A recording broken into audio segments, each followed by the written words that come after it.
একবার গৌতম বুদ্ধ বুদ্ধ ধর্মের শিক্ষা প্রচারের জন্য গ্রামে গ্রামে শহরে শহরে নিজের শিষ্যদের নিয়ে ঘুরছিলেন। পুরো দিন ঘুরতে ঘুরতে গৌতম বুদ্ধের জল পিপাসা পেয়ে গেল। জল পিপাসা এতই বেড়ে গেল যে তিনি আর সহ্য করতে পারছিলেন না। তাই তিনি তার একজন শিষ্যকে ডেকে বললেন যে তার জন্য জল নিয়ে আসতে, তার অনেক পিপাসা পেয়েছে। শিষ্য গুরুর আদেশে জল আনার জন্য গ্রামের ভিতরে গেল। গ্রামের মধ্যে দিয়ে একটি নদী বইছিল, কিন্তু সেই নদীতে গ্রামের সবাই কাপড় ধুচ্ছিল, কেউ গরু মহিষকে স্নান করাচ্ছিল। তাই নদীর জল অপরিষ্কার ছিল।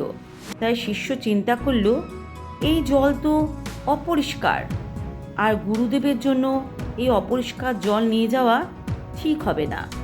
তাই শিষ্য জল না নিয়ে খালি হাতে চলে গেল। গৌতম বুদ্ধ যখন শিষ্যকে খালি হাতে চলে আসতে দেখেন, তখন খালি হাতে আসার কারণ জিজ্ঞাসা করেন। তখন শিষ্য পুরো কাহিনী তাকে খুলে বলেন। এইদিকে গুরুদেবের পিপাসাতে গলা শুকিয়ে যাচ্ছে। গৌতম বুদ্ধ তখন আর একজন শিষ্যকে জল আনার জন্য বললেন। তখন সেই শিষ্য একটি মাটির পাত্রতে পরিষ্কার জল নিয়ে আসে। তা দেখে গৌতম বুদ্ধ অবাক হয়ে গেলেন এবং শিষ্যকে জিজ্ঞাসা করলেন যে এই পরিষ্কার জল পেলেন কোথায়। তখন শিষ্য বললেন যে আমি যখন নদীর কিনারেতে জল আনার জন্য যাই, দেখি সবাই নদীতে কাপড় ধুচ্ছিল, গরু মহিষকে স্নান করাচ্ছিল। আমি নদীর কিনারেতে বসে গ্রামের সব কাজ শেষ করার জন্য অপেক্ষা করছিলাম।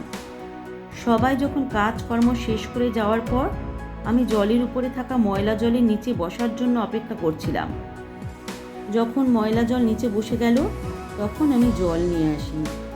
শিষ্যের এই উত্তর শুনে গৌতম বুদ্ধ খুব খুশি হন এবং সব শিষ্যকে একটি শিক্ষা দেন যে যৌবনে আমাদের যে কোনো কাজে ধৈর্য সহকারে কাজ করতে হয়। যে কোনো কাজ শুরু করে প্রথমবারে বিফল হয়ে কাজ ছেড়ে না দিয়ে আবার চেষ্টা করে যাওয়া উচিত। চেষ্টা করতে করতে একদিন সাফল্য আসবেই, তাই সবসময় চেষ্টা করে যাওয়া উচিত।